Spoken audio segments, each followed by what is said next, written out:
State domicile हो सकता है, स्टेट में आप हो सकते हो कि आप यूपी के हो, बिहार के हो, दिल्ली यूनियन टेरिटरी, एमपी हो, गुजरात हो, बट दैट डजंट मीन कि आप भारतीय नहीं, मुस्लिम हो या कोई डिप्रेस क्लास का पर्सन हो, आप सभी के लिए नॉर्मल लोग, सब लोग वोट कर सकते हैं। आपका ऐसा नहीं है। कॉम्युनल इलेक्टोरेट कैसा था, मान लीजिए मैं मुस्लिम हूं और मेरे को जो वोट करेगा वो भी मुस्लिम होगा, बट हिंदुस्तान में अभी कॉन्स्टिट्यूशन में ये सब नहीं है। तो फंडामेंटल राइट क्या होते हैं? बेसिक ह्यूमन राइट्स है जो हमारे लिए बहुत जरूरी है, हमारी डेवलपमेंट के लिए जरूरी है। देखिए फंडामेंटल राइट्स हैं तो हम देश में थोड़े अपने आप को इंटीग्रेट, कलेक्टिव और जैसे कहते हैं ना कि मतलब कनेक्टेड फील कर रहे हैं। कौन सी education? Elementary 1st to 5th की एजुकेशन उन बच्चों को मिलनी ही चाहिए। ये राइट टू एजुकेशन में चला जा चुका है। मेरे को सिर्फ फंडामेंटल राइट्स मिले, ड्यूटीज ना मिले, ऐसा हो नहीं सकता। मुझे फंडामेंटल ड्यूटीज मिले, राइट्स ना मिले, ऐसा भी नहीं हो सकता।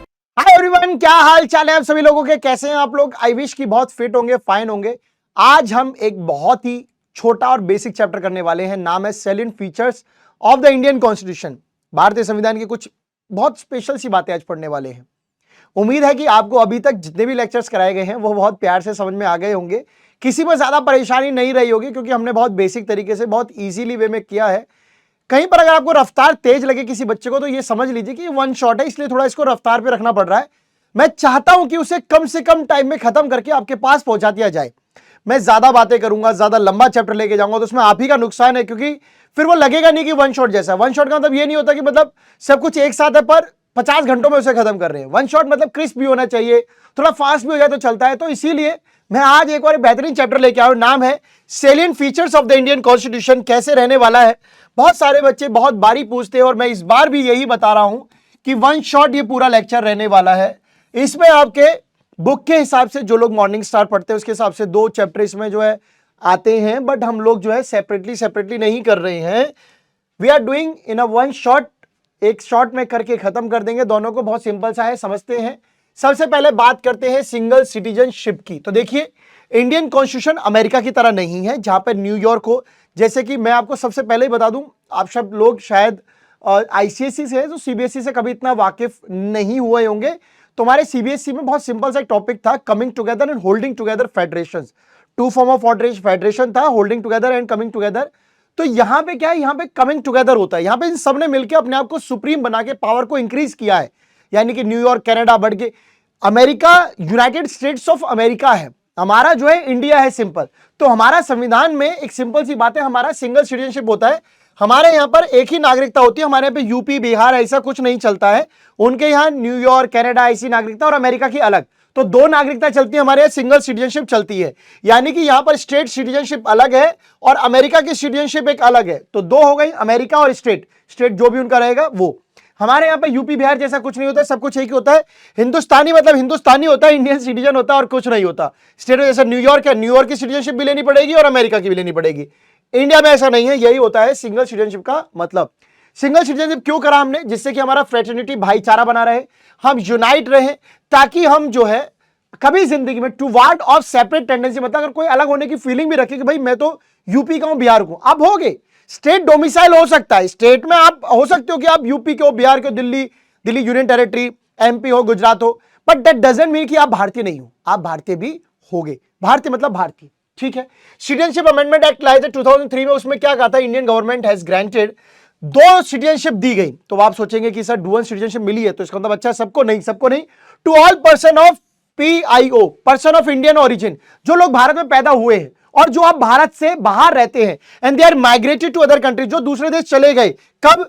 26 जनवरी 1950 के बाद ही, जब संविधान का आप देख रहे होंगे इंपैक्ट, जब आप कॉन्स्टिट्यूशन असेंबली का जब बना 26 जनवरी 1950 आपकी डेट में है, तब से वो जो बाहर चले गए तो उनको डुअल सिटीजन मिल गई, मतलब वो बाहर के भी और यहाँ के भी हैं। और इसका पर्पस ये था कि यार जब वो यहाँ आए, अगर देखो डिस्कनेक्ट कर देंगे तो वो यहाँ क्यों आएंगे, फिर उनकी जो इनकम कमाई, बाहर ज्यादा डॉलर में कमाएंगे, इधर भाई साहब लेके आएंगे तो ज्यादा कमाई रहेगी। So they enjoyed all rights, all Indian right जो भी मिलते हैं, एक्सेप्ट उनको वोटिंग का अधिकार नहीं है, बाकी प्रॉपर्टी खरीदने का, आने जाने का, घूमने फिरने का, वो सब अधिकार है। ये सिटीजनशिप एक्ट 2003 में किया गया। Now next topic is universal adult franchise. इसका मतलब क्या होता है? देखिए जो भी इंसान 18 साल या 18 साल से ऊपर है, मान लीजिए मेरी एज 18 या 18 से ऊपर है, मुझे वोट का अधिकार है। वोट का अधिकार मतलब मैं वोट दे सकता हूं, सिंपल, इलेक्शन में खड़े होने का नहीं है, वोट दे सकता हूं। ब्रिटिशर्स की अगर मैं बात करूं तो britisher provided communal electorate under the act 1919 and 1935। Depressed class association की जो डिमांड थी उसको फुलफिल किया गया। मुस्लिम कम्युनिटी के लिए सेपरेट इलेक्टोरेट की जो डिमांड थी उसको माना गया था। तो अंग्रेजों ने तो हमें कम्युनल इलेक्टोरेट, कम्युनिटी वाइज जो इलेक्शन देने की, जो मुस्लिम्स और जो डिप्रेस्ड क्लास जो बनी उसके लिए, बट हमारे संविधान ने क्या किया है, we replace this system by the joint electorate. देखिए आज मुस्लिम हो या कोई डिप्रेस्ड क्लास का पर्सन हो, आप सभी के लिए, नॉर्मल लोग, सब लोग वोट कर सकते हैं। आपका ऐसा नहीं है। कम्युनल इलेक्टोरेट कैसा था, मान लीजिए मैं मुस्लिम हूं और मेरे को जो वोट करेगा वो भी मुस्लिम होगा, बट हिंदुस्तान में अभी कॉन्स्टिट्यूशन में ये सब नहीं है। आप देखिए मुस्लिम्स को, कोई भी मुस्लिम नेता हो उसको हिंदू भी वोट करते हैं, सिख भी वोट करते हैं, ईसाई भी वोट करते हैं, जैन, बौद्ध, सब लोग वोट करते हैं। तो जॉइंट इलेक्टोरेट है। And the resident have to write for the same candidate irrespective of his caste और क्रीड। किसी जाति का हो, किसी कलर का हो, वो सेंस ही नहीं लगता है। हमारे यहां पर जॉइंट इलेक्टोरेट चलता है। हालांकि आप देखेंगे कुछ seat schedule caste, schedule tribes के लिए रिजर्व की जाती है, बट उसके लिए वोटिंग रिजर्व नहीं है, वोटिंग फिर भी जॉइंट इलेक्टोरेट थे। और वो इसलिए ताकि हम सब में प्यार बना रहे। देखिए कई बार क्या होता है, कई बार हम लोग जो है ना आपस में एक एक दूसरे से भटके हुए रहते हैं।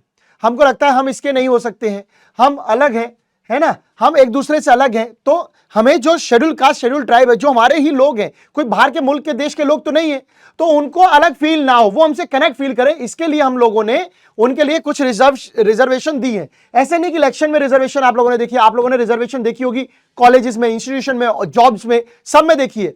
सो देयर आर फंडामेंटल राइट्स। आप कमेंट में फटाफट से बता दीजिए कि कितने फंडामेंटल राइट्स है। बहुत अच्छी बात है कि जिस भी बच्चे को पता होगा फंडामेंटल राइट, उसे प्राइज मिलेगा। और प्राइज क्या मिलेगा, प्राइज में मेरी तरफ से आई विश कि उस बच्चे के 10 मार्क्स एक्स्ट्रा जुड़ जाए। और जो नहीं बताएगा, भाई साहब देखो, cheating is cheating, competition is competition.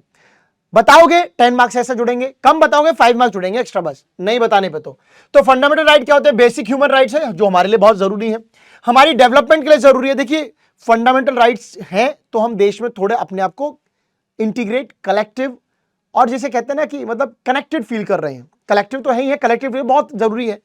Protect people against indiscrimination, article 17, right to untouchability, freedom of right to untouchability या prohibition of untouchability. Freedom to right तो नहीं है, मतलब मेरा कहने का सेंस ये है कि अनटचेबिलिटी, ये जो छुआछूत करती है, जैसे छुआछूत, अनटचेबिलिटी क्या बोलूं मैं आपको, समझो कि बहुत सारे लोग, जैसे आपने सुना था नेल्सन मंडेला, महात्मा गांधी, इन लोगों ने रंग भेद, अपार्थाइड सिस्टम के खिलाफ लड़ाई लड़ी। अपार्थाइड सिस्टम क्या था, जहां पर ये होता था कि भाई तू गोरा है, मैं काला हूं, तुम व्हाइट पीपल, मैं ब्लैक पीपल। तो ये जो डिस्क्रिमिनेशन, इसके खिलाफ, अगेंस्ट, इसके against. Promote equality among human beings, सब लोग बराबर हैं। प्रोवाइड डिग्निटी, देखिए सम्मान सबको जरूरी है देश में रहने के लिए। और मैं ये मानता हूं कि इंडिया से बेहतर सम्मान और कहीं नहीं मिल सकता किसी को, क्योंकि India is a completely democratic country, world's largest democracy यहां पे रहती है, सबको सम्मान मिला है। एंड फंडामेंटल राइट किस पार्ट में आता है, it is given in the part 3 of the Indian constitution. Part बने हुए हैं, पार्ट 3 में इंडियन कॉन्स्टिट्यूशन में फंडामेंटल राइट्स आता है। बारी बारी पढ़ते हैं फंडामेंटल राइट्स को। तो सबसे पहला पढ़ लीजिए, right to equality. Article 14 to 18 की कैटेगरी में राइट टू इक्वलिटी को रखा गया है। एग्जाम में सीधा आएगा 14 to 18 deals with the, article 14 to 18 deals with the, तो आप क्या लिखेंगे, right to equality. Right to equality की बात करें तो सबसे पहली बात है इक्वलिटी बिफोर लॉ, कानून के लिए सब लोग एक बराबर हैं। ये आर्टिकल 14 में दे रखा है। ये गारंटी करता है सब लोगों के लिए कानून एक बराबर है, कानून के लिए, कानून सबको सुरक्षा देगा। देखिए आप देख लीजिए, कोई क्रिमिनल हो, कोई नेता हो, कोई कॉमन पीपल हो, सुरक्षा सबको मिलती है जब जान का खतरा होता है, राइट। चाहे आप पैसे वाले लोग हैं, गरीब हैं, अमीर है, किसी कास्ट से है, किसी अलग कास्ट है, जिसमें मान लीजिए कि राजनीति में जैसे होता है हर व्यक्ति की एक कास्ट होती है।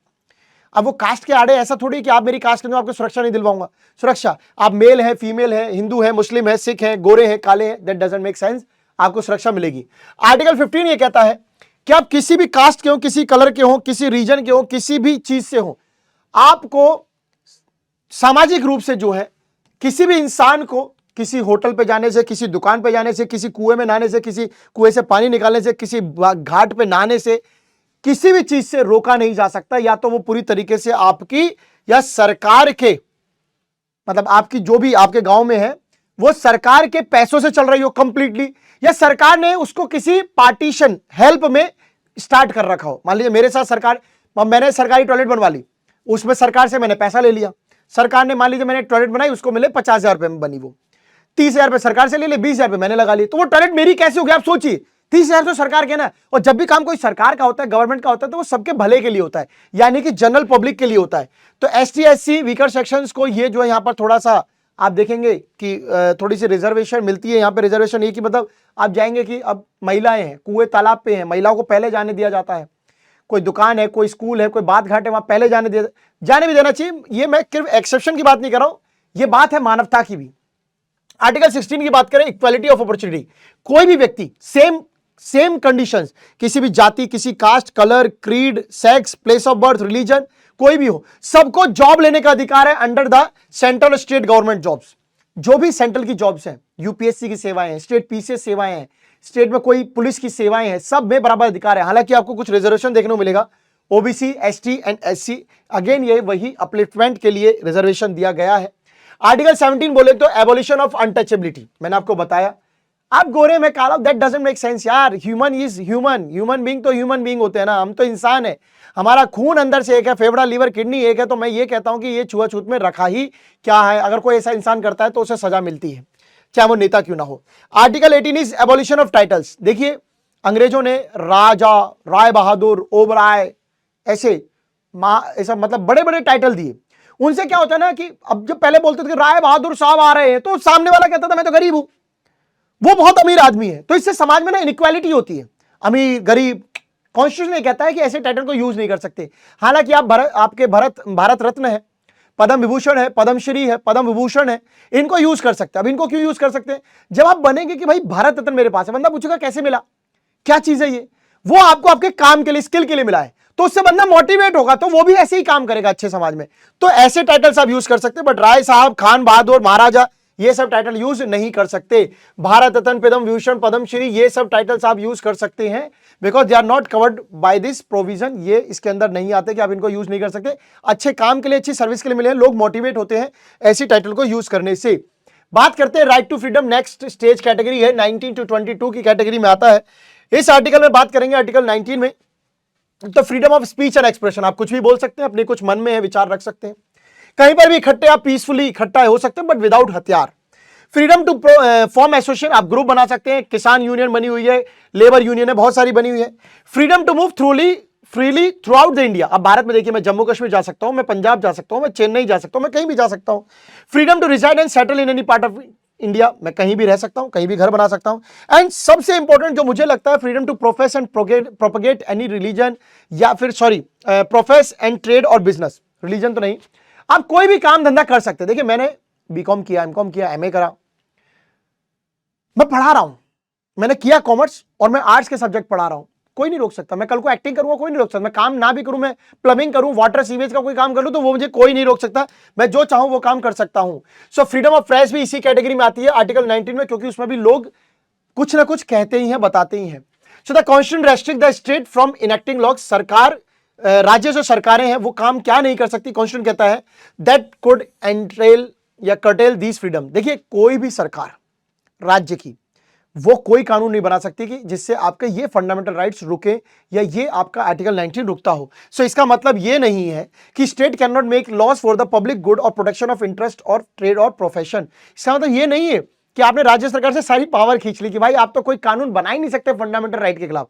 ये मतलब नहीं, इसका मतलब ये आपकी बुराई का कुछ नहीं कर सकती, अच्छाई के लिए तो 10 कानून और बनाए। देखिए, आप मान लीजिए, आप कह रहे हैं मैं तो माइंस की फैक्ट्री में काम करूंगा, स्टेट गवर्नमेंट कह रही नहीं बेटा आप छोटे, आप माइंस की फैक्ट्री में काम नहीं कर सकते। फिर आप बोलो नहीं, मेरा तो राइट टू वर्क है। अरे जब आपकी एज नहीं है, जब वो डेंजरस प्लेस है, तो आप क्यों करोगे काम? सरकार ऐसे में रोक सकती, रोकना भी चाहिए, रोक रही है सरकार। आगे चलते हैं। For example, state can make laws to prescribe certain minimum educational technical qualification बना दे। मान लीजिए आप कह रहे हैं कि मैं तो गाड़ी की सर्विस में काम करूंगा, सरकार ने कह दिया कि भाई बेसिक यहां पे आईटीआई होना जरूरी है। आप कह लो नहीं, मेरा राइट टू वर्क हैम्पर हो रहा है। कैसे हो रहा है? सरकार कह रही है, भाई सरकार को पता है इतने टाइम में आप ये एजुकेशन लोगे, इतनी क्वालिफिकेशन करोगे, उतने में आपकी एज हो जाएगी, आप सेटल हो जाओगे। ठीक है। So in case of settling in any part of India, that does not mean one can not displace tribal community and settle over there. अब मान लीजिए कोई ये कह रहा है कि नहीं, जोगिंदर सर ने बताया था मैं भारत के किसी भी हिस्से में जाके रह सकता हूं, रह सकते हो, तो उस हिस्से में जो लोग रह रहे हैं उनको निकाल के थोड़ी रहोगे। भाई तुम्हारे घर में तुमको किसी ने निकाला थोड़ी। किसी जगह पे सेटलमेंट होने का मतलब, सेटल होने का मतलब ये नहीं कि दूसरे को मेंटल करके फेंक दो, उसका सेटलमेंट हो रखा है, वहां पे आप डिस्टर्ब नहीं कर सकते। Article 20 protection in case of conviction of offence. देखिए क्या होता है, इसमें आपको 3 प्रोटेक्शन मिलती हैं। जब कोई आरोपी सिद्ध हो तो उसके लिए 3 बातों में फ्रीडम थोड़ा होना जरूरी है। कि against greater penalty than what is prescribed under the law is prohibited. अगर किसी जुर्म की, किसी क्राइम की अगर सजा लाइफ टाइम इंप्रिजनमेंट है तो लाइफ टाइम इंप्रिजनमेंट ही मिलना चाहिए, फांसी नहीं मिलनी चाहिए। किसी की सजा अगर फांसी है तो फांसी मिलनी चाहिए, लाइफ टाइम इंप्रिजनमेंट नहीं मिलना चाहिए। किसी को अगर बेल है तो बेल है। So no one can be punished और prosecuted for the same offence twice. आपने चोरी कर ली, आपको 2 बार सजा दे दी गई, ये थोड़ी होता है। एक चोरी, एक काम की एक ही सजा, एक जुर्म की एक ही सजा।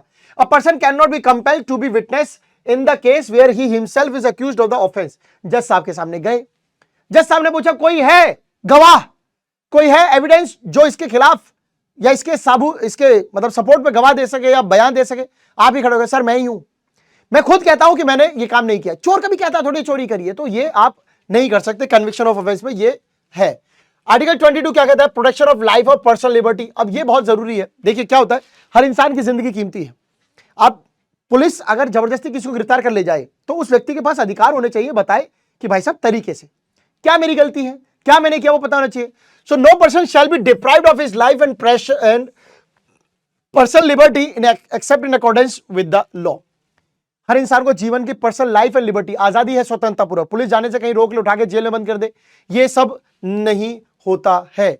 आर्टिकल 21 इसमें क्या कहता है? Very very important. आर्टिकल 21 ये कहता है कि जिन भी बच्चों की एज 6 to 14 ईयर्स है, स्टेट की पहली बात तो जिम्मेदारी बनती है कि वो कंपल्सरी एजुकेशन, बिल्कुल इनको एजुकेशन दे। 6 to 14 ईयर्स के लोगों को कौन सी education? Elementary 1st to 5th की एजुकेशन उन बच्चों को मिलनी ही चाहिए रही। राइट टू एजुकेशन में चला जा चुका है। आर्टिकल 22 की बात करें, इसमें क्या राइट मिलता है? तो देखिए ऑर्डिनरी सर्कमस्टांसेस की बात करते हैं। इस केस में क्या होता है, मान लीजिए सिंपल सिचुएशन में, ये मान लीजिए कि आपको गिरफ्तार कर लिया गया, पहले तो बिना बात के, तो सबसे पहला फर्ज क्या बनता है आपका कि आपको इंफॉर्म किया जाए कि आपकी गलती क्या है ना। ऐसे थोड़ी कि भाई साहब आप गोलगप्पे खा रहे थे, दबोच लिया। आप तो पूरी जिंदगी भर यही सोचोगे कि यार मैंने क्यों गोलगप्पे खाए, काश मैंने ये क्राइम तो नहीं कर दिया गोलगप्पे खाकर, इससे अच्छा तो मैं बर्गर ही खा लेता, है ना। तो ऐसा नहीं है, पहले तो आपको इन्फॉर्म किया जाए। To be presented before an magistrate, magistrate के सामने 24 घंटे के, जब आपको गिरफ्तार कर लिया, मान लीजिए आज क्या वार है, आज जो भी डे है, रिकॉर्डिंग तो मैं दूसरे दिन कर रहा हूं, मैं बोलूंगा तो फिर मैं इस टेंशन हो जाएगा, इससे स्टाइल है अपना। आप जिस भी दिन गिरफ्तार हुए उसके 24 घंटे के अंदर अंदर अगले दिन तक आने तक आपको मजिस्ट्रेट के सामने प्रेजेंट करना पड़ेगा। जज तक तो बहुत टाइम लग सकता है, पर मजिस्ट्रेट के सामने, पास वाले मजिस्ट्रेट के सामने प्रेजेंट करना पड़ेगा।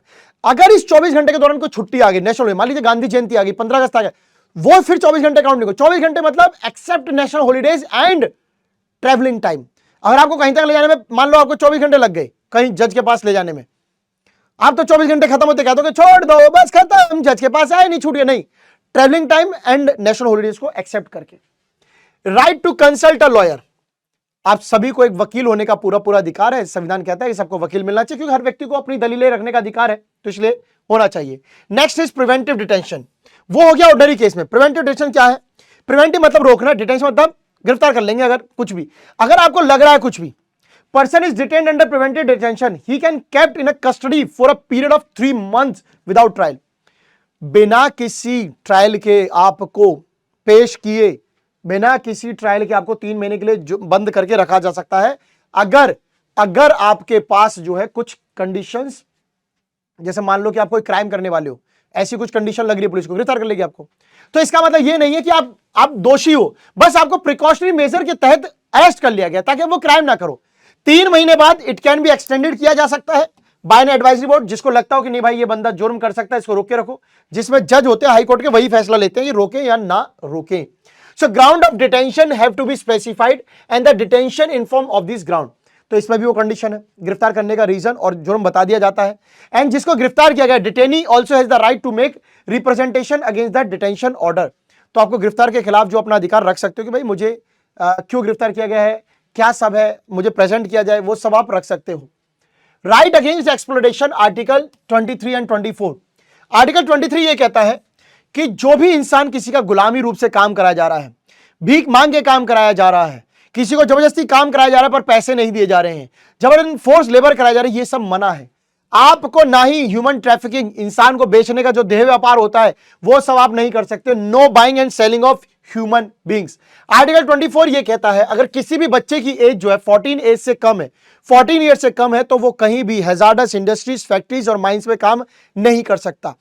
ध्यान से सुनिएगा, हैजार्डस फैक्ट्रीज एंड माइंस में काम नहीं कर सकता। इसका मतलब यह नहीं है कि आपने देखा उससे कम बच्चे बाजार में अपने मम्मी पापा के साथ सब्जियां बिकवा रहे हैं, परचून किराने की दुकान में बैठे हैं, वो एक अलग चीज है, वहां से कहीं भिंडी में से बम नहीं निकल रहा है। Next is right to freedom of religion, that is article 25 and 28 की बात करते हैं।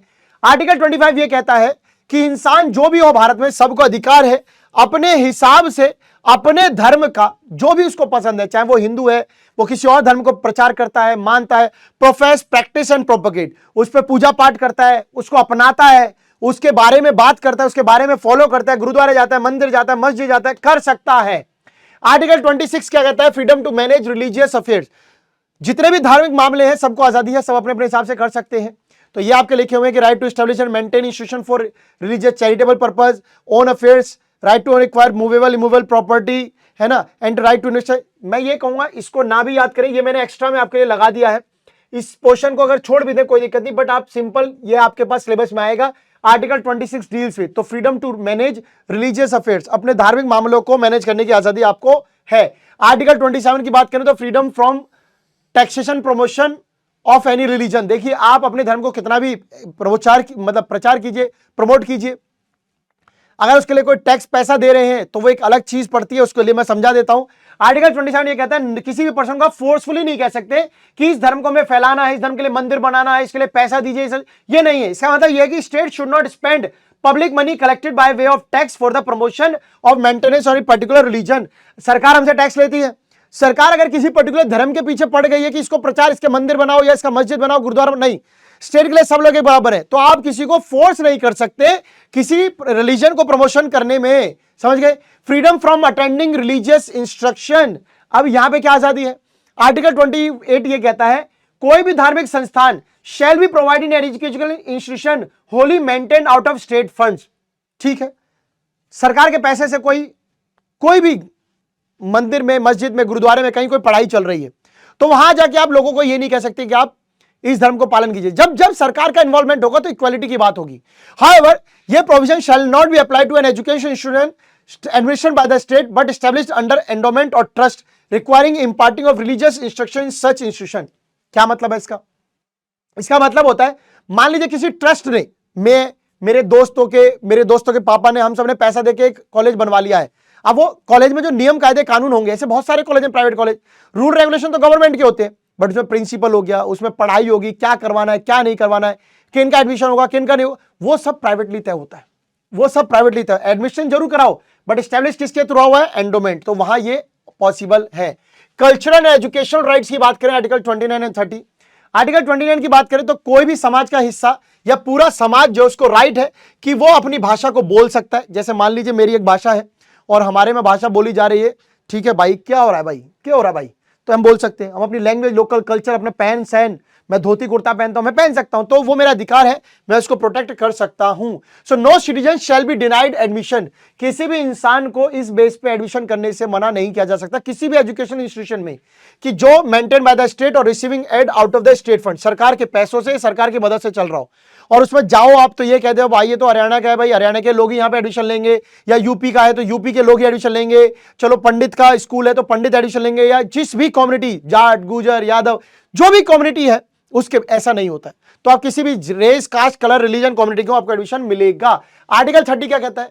जो माइनॉरिटीज का अधिकार है कि वो अपने हिसाब से अपना स्कूल कॉलेज एडमिशन भी खोल सकते हैं, चला सकते हैं। So state is also prohibited from discriminatory action against educational institution in the matter of grants. अब मान लीजिए कि सरकार में जो लोग होते हैं, मान लीजिए मुख्यमंत्री की अपनी कास्ट होती है, ऑब्वियसली बात है, एक उनका धर्म भी होता है, तो वो ऐसा नहीं है कि भाई किसी को हेल्प, ग्रांट मतलब किसी को किसी कॉलेज खोलने के लिए पैसे देना सरकार के थ्रू से। जब सरकार पैसा दे तो सरकार ये कहे यार हम तो इस कम्युनिटी के, हम इस कास्ट के, हम इस रिलीजन के, हम तो इसी वाले को प्रमोट करेंगे, किसी और को नहीं करेंगे, तो नहीं, सब माइनॉरिटीज को भी अधिकार है, वो बिल्कुल कर सकते हैं। So now right to constitutional remedies, ये मेरे दिल के सबसे करीब है क्योंकि ये है तो सब बाकी के जो पढ़े आपने वो है। आर्टिकल 32 है, इसको heart and soul of the constitution कहा जाता है। भीमराव अम्बेडकर ने तो इसको बहुत इंपॉर्टेंट आर्टिकल बोला है। Fundamental rights are justiciable, article 32 ये कहता है कि फंडामेंटल राइट जो अभी तक आपने पढ़े, अगर उन्हें कोई वायलेट करता है, उन्हें आपसे कोई छीनता है, आपको परेशानी होती है, तो आप कोर्ट जा सकते हो, कोर्ट जा सकते हो। यही बात की जो प्रोविजन है वो इस आर्टिकल में दे रखा है। आपको कोई भी फंडामेंटल राइट छीनता है, direct supreme court, high court जाके उसमें अपील कर सकते हो और सुनवाई होती है। So filing a suit is given under article 32 में दिया गया है, राइट टू कॉन्स्टिट्यूशनल रेमेडीज में। भीमराव अम्बेडकर ने इसको heart and soul of the Indian constitution कहा था, वेरी इंपॉर्टेंट। इस आर्टिकल के तहत सुप्रीम कोर्ट को और हाई कोर्ट को पावर होती है कि वो लोगों के लिए रिट्स को इश्यू कर सकते हैं। रिट्स मतलब ऐसा ऑर्डर पास कर सकते हैं कि भाई इस इंसान के साथ गलत हुआ, इंक्वायरी करो, ठीक है। रिट क्या होता है? अ फॉर्मल रिटर्न ऑर्डर होता है जो कि supreme court high court issue करता है to provide legal help provide करने के लिए उस बंदे को जिसके साथ गलत हुआ है, ताकि उसे प्रॉपर प्रोटेक्शन मिल सके अकॉर्डिंग टू द लॉज तक। क्लियर है? मुझे यहां तक ये बता दो तुम सब लोगों को समझ में आ रहा है कि नहीं आ रहा है, क्योंकि मैं पढ़ाऊं और आप लोगों को समझ में ना आए तो उसका कोई फायदा नहीं है। मैं ये चाहूंगा कि आप लोगों को यहां तक समझ में आ गया तो एक बार यहां तक समझ में आ जाए तो समझ लिख देना, ताकि मुझे पता चल जाए यहां तक समझ में आ गया। कोई एक इंडिकेशन होनी चाहिए जिससे ये पता रहे कि भाई आप लोगों को समझ में आ गया है। आप लोग जरूर लिखिएगा समझ, तो मैं समझ जाऊंगा कि यहां तक आप समझ चुके हैं और समझ के सब लोग पढ़ रहे हैं। अब ऐसी कौन सी इंपॉर्टेंट रिटर्न ऑर्डर्स हैं जो supreme court high court issue कर सकते हैं? तो हबीस कॉर्पस 5 होती है total, mandamus, writ of provision, writ of certiorari and quo warranto. तो इसको पढ़ते हैं एक करके। हबीस कॉर्पस का मतलब क्या होता है? हबीस कॉर्पस का मतलब है टू हैव द बॉडी। जो भी इंसान गिरफ्तार किया उसको प्रेजेंट तो करना पड़ेगा। So through this high court and supreme court can get the body of any person release. किसी भी इंसान को रिलीज करवा सकते हैं। भैया जो अरेस्ट किया है, जो इंसान अरेस्ट किया उसको रिलीज करो। सो अगर उसको आपने गलत तरीके से बंद किया है तो उसे रिलीज करो। बाय एनी पर्सन, अगर किसी इंसान ने उसको कब्जे में ले रखा है उसे रिलीज कर भाई। किसी ग्रुप ऑफ पर्सन ने कर रखा है, स्टेट गवर्नमेंट ने जिसने भी ले रखा है उसको रिलीज करो। सो it is a safeguard for personal freedom. Individual आजादी के लिए बहुत जरूरी है। आजादी कब आती है? जब हम आजाद होते हैं, हम खुले होते हैं। तो ये आजादी दिलवाने का अधिकार हबीस कॉर्पस में कि किसी को कोई गिरफ्तार नहीं कर सकता है। ऐसे मैंडमस मतलब कमांड, मैंडमस मस मस मस मैंडम कमांड, ऐसा लग रहा है ना, order. Supreme court high court को ऑर्डर देता है ना। हाई कोर्ट तो अपने लोअर कोर्ट को ऑर्डर देगा कि आपकी जो जिम्मेदारी आप वो करें। देखिए कई बार क्या होता है, कोई सरकारी ऑफिस या कोई इंसान अपनी जिम्मेदारी नहीं कर रहा है तो उसको कौन डांटे? सुप्रीम कोर्ट हाई कोर्ट से फटकार सीनियर कोर्ट से लग सकती है कि भाई आप अपनी जिम्मेदारी कीजिए, चाहे कोर्ट का आदमी क्यों ना हो। रेट ऑफ प्रोहिबिशन मतलब रोकना। जब सुप्रीम कोर्ट लोअर कोर्ट को ऑर्डर दे कि आपको यह काम आपके दायरे का नहीं है, आप नहीं कर सकते हैं, आपके जब जो जुडिक्शन एरिया आपके एरिया ऑफ रूल में नहीं आता है। अब हाई कोर्ट सुप्रीम कोर्ट के बिहाफ पे थोड़ी सारे फैसले ले सकता है। सुप्रीम कोर्ट क्या कहेगा? रेट ऑफ प्रोहिबिशन, तेरे दायरे में आता है, ये नहीं आता ना तो छोड़, बस सिंपल है। Next is writ of certiorari. इसे भी सुप्रीम कोर्ट हाई जो है जुडिशियल अथॉरिटी को जारी करते हैं। सुप्रीम कोर्ट जो जुडिशियल अथॉरिटी को जारी करते हैं क्या कि आप जो सुनवाई कर रहे हो, मान लो सुप्रीम कोर्ट ने हाई कोर्ट को बोला भाई केस में क्या चल रहा है बता तो दो, तो रेट ऑफ सर्टियोरी में। So it is issued after the order has been already been passed. Order pass हो जाए तभी होता है। लोअर कोर्ट ने कोई ऑर्डर पास कर दिया, हाई कोर्ट ने किसी मामले पर कोई कानून पास कर दिया या कोई ऑर्डर पास कर दिया, सुप्रीम कोर्ट पूछेगा कि भाई क्या चला था, इसमें क्या मैटर है, क्या चीज थी, क्यों किया, ये सब रिट ऑफ सर्टियोरी में होता है। क्यों वारंट मतलब बाय व्हाट ऑर्डर, कैसे किया। So is issued when a person observed any office. अब कोई मान लीजिए सरकारी ऑफिस में कोई बड़ा अफसर है, पूरे ऑफिस में तहलका मचा रहा, भाई साहब राज कर रहा है, कह रहा है मेरे ही बाप का ऑफिस ऐसा चल रहा है, तो basically this writ prevents public officers from forcefully और wrongfully holding a high public office. बड़े बड़े प्रॉफिट पे पोस्ट पे बैठ गए हैं, फायदा उठा रहे हैं, ऑफिस में अच्छे से काम नहीं कर रहे हैं, गलत तरीके से पब्लिक पोस्ट को जो है ऑर्डर होल्ड कर रखा है, तो इसके खिलाफ जो है वो क्यो वारंट जारी होता है। आर्टिकल 31, आप सोचेंगे आर्टिकल 32 के बाद 31 कैसे, ये अब आपके यहां से डिलीट है, सिलेबस में भी मतलब एक्स्ट्रा में है तो मैं एक्स्ट्रा में बता रहा हूं। आर्टिकल 31 राइट टू प्रॉपर्टी था, इसे डिलीट हुआ है 44th अमेंडमेंट एक्ट 1978 के थ्रू। And this made right to property legal right हो चुका है। फंडामेंटल राइट था पहले, अब लीगल राइट हो चुका है, यानी कानूनी रूप से अधिकार है बट फंडामेंटल हक है ये नहीं है। अधिकार अलग होता है, हक जिम्मे अपनी ड्यूटीज राइट्स अलग होते हैं। राइट्स मतलब अधिकार हो गया एंड लीगल राइट हो गया, फंडामेंटल बेसिक राइट में नहीं रह गया, अब ये लीगल कानूनी रूप से हो चुका है अंडर आर्टिकल 300A। पहले ये राइट टू प्रॉपर्टी आर्टिकल 31 में था, अब ये 300A आर्टिकल में आता है। रेस्ट्रिक्शन इंपोज कौन कौन सी रेस्ट्रिक्शन, देखिए फंडामेंटल राइट की बात करें तो इन्हें सस्पेंड भी किया जा सकता है जब देश में इमरजेंसी लगी हो, नेशनल इमरजेंसी, स्टेट इमरजेंसी इस तरीके से लगी हो। तो किस इमरजेंसी के केस में कहा जाए, सर आपने नेशनल कह दिया, स्टेट कह दिया, प्रेसिडेंशियल रूल कह दिया या गवर्नर रूल कह रहे हैं, तो कब हट सकते हैं फंडामेंटल राइट? फंडामेंटल राइट हट सकते हैं जब देश में वॉर हो, मान लीजिए हिंदुस्तान की लड़ाई होगी किसी के साथ, एक्सटर्नल एग्रेशन, बाहर के हमले, देश ने हम पे हमला कर दिया या हमारे ही देश में लोगों ने विद्रोह कर दिया, तब उस केस में फंडामेंटल राइट्स को जो है वायलेट कर दिया, खत्म कर दिया जाता है। क्यों? अब सोचिए आप हथियार लेकर सरकार के खिलाफ लड़ चुके हैं, अब सरकार से आपके सरकार आपको पकड़ने आ रही है, पुलिस आपको पकड़ने, आपने बोला मेरा fundamental right, excuse me time please, wait wait wait wait, मेरा फंडामेंटल राइट है, तो सरकार वाले अच्छा तुझे जब कहा गया था, जब तुम्हारे खिलाफ विद्रोह कर रहा था, देश में आतंकवादी गतिविधि, चल मार इसको। हाँ, तो ऐसे केस में आप रोक सकते हैं।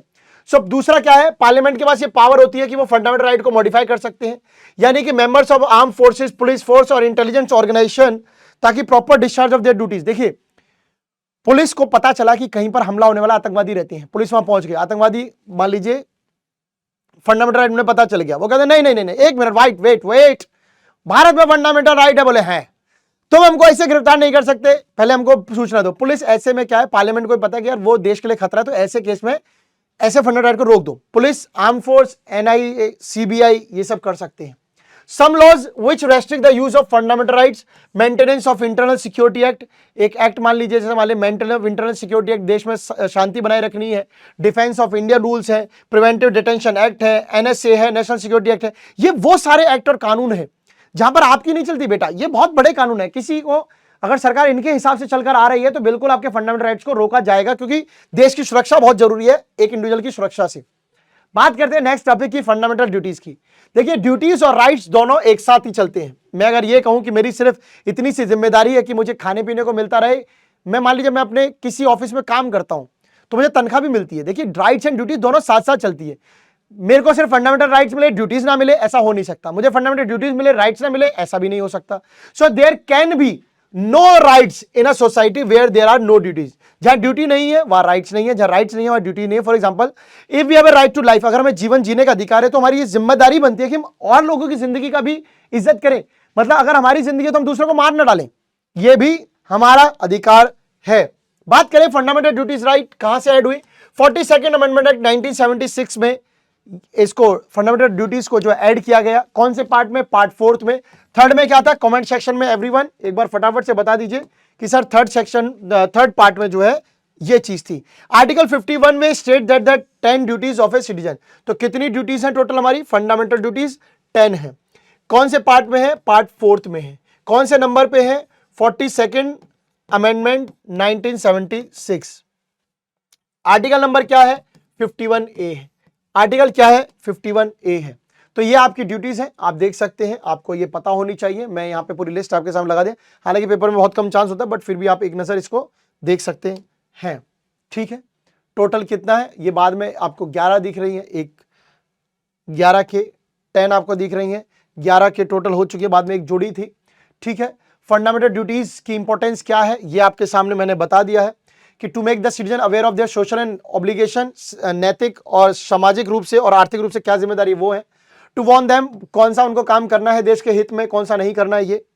पीपल को कल्चरल, अपनी नेचुरल कल्चरल जो हेरिटेज है, जैसे अपना पुराना किला है, लाल किला है, अपना ताजमहल, इसके बारे में थोड़ा सा होना चाहिए। अनरूलिंग एलिमेंट से अलग रहना, उनके बहकावे में नहीं आना है। स्ट्रेंथन नेशनल हार्मनी, देश में एकजुटता बनाए रखनी ताकि सब लोग एकत्रित रह सके। सो यही सब कुछ बातें हैं जो आप लोगों को पता होने चाहिए। सो बेसिकली फंडामेंटल ड्यूटीज क्या है, दीज आर द गाइडलाइन जो कि सरकार को भी पालन करना चाहिए। जब देश में आप सरकार चला रहे हो तो आपकी भी जिम्मेदारी है, तो सरकार उस हिसाब से बनती है। पार्ट 4 में आपको दे रखा है, आर्टिकल 36 से 51 तक आपको ये दिया गया है।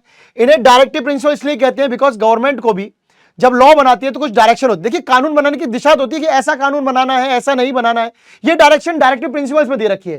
सो दिस प्रिंसिपल पूरे वर्ल्ड में सब संविधानों में नहीं है, सिर्फ 2 देश ऐसे हैं जिन्होंने डायरेक्टिव प्रिंसिपल्स को लिया है, एक इंडिया, एक आयरलैंड। आयरलैंड ने बनाया था, हमने आयरलैंड से लिया है। आयरलैंड ने बनाया था, हमने आयरलैंड से लिया हुआ है। सोर्सेस क्या है तो आप देख लीजिए, सबसे पहला सोर्स आयरलैंड के रिपब्लिक, आयरलैंड कंट्री से। दूसरा मैन सिटीजन राइट जो फ्रांस के थे, जो आपने फ्रेंच रेवोल्यूशन अगर 9th में सीबीएसई में किसी ने सुना हो वहां से। गांधीयन प्रिंसिपल से, यूनियन नेशंस के ह्यूमन राइट्स के चार्टर्ड उसके एग्रीमेंट कानून से, universal declaration of human rights से, यहां से। मतलब बेसिकली यही 5 सोर्सों से हमने इसको लिया है, सिर्फ नाम याद रख लीजिएगा। इंपॉर्टेंस क्या है, directive principle are in nature of a pledge made by the framers of the constitution to the people of India. तो डायरेक्टिव प्रिंसिपल मतलब कि एक तरह की निर्देश कि हम हाँ इस तरीके से काम करेंगे, ये निर्देश लेते हैं। So they provide a framework, ये फ्रेमवर्क प्रोवाइड करते हैं, ढांचा प्रोवाइड करते हैं, political social economic programme for the आज का जो मॉडर्न डेमोक्रेटिक स्टेट बनाना है उसके लिए। तो इंपॉर्टेंस बहुत सिंपल सी है, बहुत सिंपल सी बात है। डायरेक्टिव प्रिंसिपल्स आपको गाइडलाइंस देते हैं, किसको, गवर्नमेंट को, कि ताकि कैसा कानून बनाना है अकॉर्डिंग टू द प्रिंसिपल तरीके से बनाना है, और ये इसी तरीके से बनाते हैं। They provide a measure to जज अ गवर्नमेंट परफॉर्मेंस, गवर्नमेंट की परफॉर्मेंस को जज करने का तरीका भी उसका तरीका बताने का भी फंडामेंटल ड्यूटीज के थ्रू है। डायरेक्टिव प्रिंसिपल डायरेक्ट करती है, गवर्नमेंट को गाइड देती है कि to move toward the goal of a welfare state. देखिए डायरेक्टिव प्रिंसिपल का बेसिक एम ही क्या है, एक ऐसा राज्य बनाना जहां पे सबका भला हो, यानी वेलफेयर स्टेट। गांधीयन फिलॉसफी भी कुछ ऐसी थी, उसको फोकस रख के हमेशा चलना है, यानी कि सब लोगों के लिए equal justice, equal liberty, equal equality, equal fraternity सब बनी रहे। ये एजुकेट करते हैं, लोगों को अवेयर करते हैं what they can expect from politician whom to power. वो किस नेता से क्या एक्सपेक्ट करते हैं जिनको वो पावर में लाना चाहते हैं, ये सब कुछ आपका फंडामेंटल ड्यूटीज में है। ये डायरेक्शन देते हैं कोर्ट्स को कि कैसे राइट्स ऑफ सिटीजन को बचाना है, मतलब बेसिकली राइट्स है, चाहे वो डायरेक्शन है, राइट्स ऑफ डायरेक्शन गवर्नमेंट को, कोर्ट को, सबको। Since public opinion supports the backs, मतलब यहां पे कमजोरी नहीं है, सपोर्ट्स द, आपको पता है सपोर्ट करते हैं डायरेक्टिव प्रिंसिपल को। So goal of establishing social and economic order is clearly laid out before the government. तो डायरेक्टिव प्रिंसिपल सीधा सीधा लिखा है वेलफेयर स्टेट, समाज का भला होना चाहिए, तो सरकार की जिम्मेदारी भी इसी तरीके से बनती है। क्लियर है? आगे चलते हैं। 42nd अमेंडमेंट एक्ट 1976 में यह बोला गया, अगर कोई कानून बनाया जाता है किसी भी डायरेक्ट प्रिंसिपल के लिए, so it will not be declare unconstitutional, उसे अनसंवैधानिक नहीं बोलेंगे। इवन वो आपके आर्टिकल 14, 19 एंड 31 फंडामेंटल राइट को छीनता है। क्यों छीनता है? देखिए एक बात समझिए, 14 to 18 की कैटेगरी आप पढ़कर आए हैं, राइट टू इक्वालिटी है। बट आप मुझे खुद बताइए एक बात, मैं इस लाइन से लिखने से पहले पूछता हूं, देश बड़ा है या इंसान बड़ा है? देश की सुरक्षा ज्यादा बड़ी है,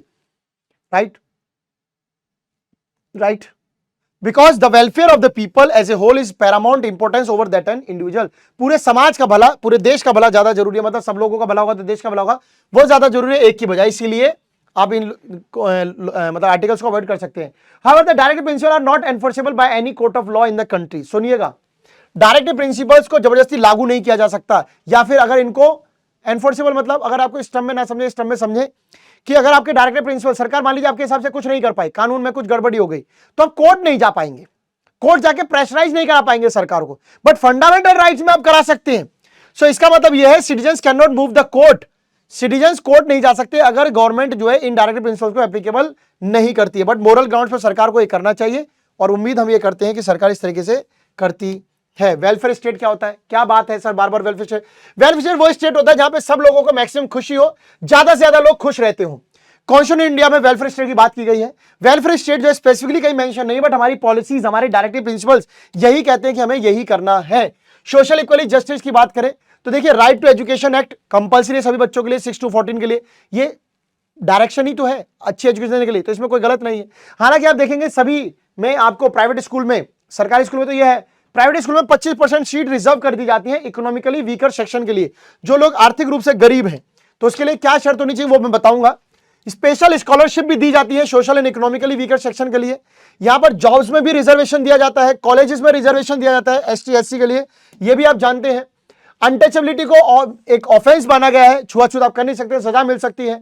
इकोनॉमिकली वीकर सेक्शन को अपर कास्ट के बराबर लाने के लिए, उनको प्रमोट करने के लिए सेंट्रल गवर्नमेंट जॉब में 10% का रिजर्वेशन दिया गया है।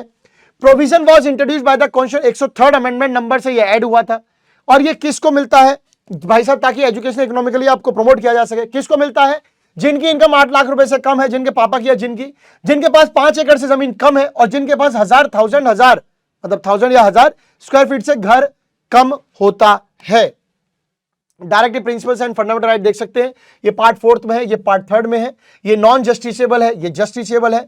ये गवर्नमेंट के लिए सिर्फ गाइडेंस है, ये हमारे लिए बहुत जरूरी है। दे आर मेरे डायरेक्शंस है, ये सर्टेन काइंड ऑफ रेस्ट्रिक्शन है कि सरकार हमारे साथ गलत ना करे। इनका काम है वेलफेयर स्टेट बनाना, इनका काम है पॉलिटिकल डेमोक्रेसी को सही तरीके से चलाना। इनका जो स्कोप है वो वाइडर है, इनका स्कोप लिमिटेड है, क्योंकि ये हम तक है और ये पूरे सरकार, कोर्ट और सबके लिए एप्लीकेबल है। So thank you so much, bye bye. उम्मीद है कि आप लोगों को चैप्टर समझ में आ गया होगा। जितनी रफ्तार से करा रहे हैं उतनी रफ्तार से समझ में आना भी बहुत जरूरी है। तो thank you so much guy. आप सभी के लिए एक अच्छी बात यह है कि हम लोग जिस तरीके से अपने रेडियंट क्लासेस में, जिस तरीके से हम आईसीसी का कोर्स खत्म कर रहे हैं, और बहुत ही बेहतरीन तरीके से आप लोगों के रिस्पॉन्सेज आ रहे हैं, क्योंकि आप लोगों को सब कुछ समझ में आ रहा है। अल्टीमेटली पीडब्ल्यू का गोल ये है, पीडब्ल्यू क्या इवन टीचर्स का गोल हमेशा ये रहता है और रहना भी चाहिए कि उनका स्टूडेंट जो है वो कहीं भी पढ़े और बेहतर तरीके से अपने आप का एजुकेशन में वो एक निखर के सामने आए, ताकि उसके माँ बाप का जो पैसा लगा हुआ है वो उस तक पहुंच सके। माँ बाप का पैसा आप पैसे के रूप में तो लौटा दोगे, बट उनकी जो खुशी है, रियल खुशी जो है वो रिजल्ट है। हर माँ बाप जब तक अपने बच्चे को पढ़ाते हैं वो रिजल्ट के लिए करते हैं। आपका माँ बाप मतलब माँ बाप को ये नहीं पता कि आप फ्यूचर में क्या बनेंगे, बट जब तक आप पढ़ेंगे तब तक अपने माँ बाप के लिए सबसे जो प्यारी खुशी है वो है मार्क्स। अच्छे मार्क्स लाना, अच्छे रिजल्ट लाना बहुत बड़ी चीज है। माँ बाप हजारों लाखों रुपया बहा देते हैं सिर्फ इस उम्मीद में कि मेरा बच्चा टॉप करेगा, उस टॉप को देखने के लिए। सोचिए आप सबका मिशन अगर एक ही हो, हमें टॉप करना है, हमें टॉप करना है, हमें टॉप करना है। हर माँ बाप का पैसा वसूल होगा, हर मंच से पढ़ा हुआ बच्चा सक्सेस होगा। और जब एक बच्चा सक्सेसफुल होता है ना, तो उसकी जो उम्मीदें है ना वो कहीं ना कहीं और बढ़ती हैं, फिर वो और सक्सेस की तरफ भागता है। और वही हमें पहुंचाना है आप सभी को एक नए मुकाम तक, एक नई मंजिल तक। रेडियंट का ये जो रेडियंट बैच जो हमारा आया था 9th ICSE का, उनके लिए एक जो नया नाम आया है टाइटन। तो टाइटन जैसा काम करना है, मजबूती के साथ चलना है दोस्तों। फिर मिलेंगे नेक्स्ट चैप्टर में, तब तक के लिए bye, see you guys, take care.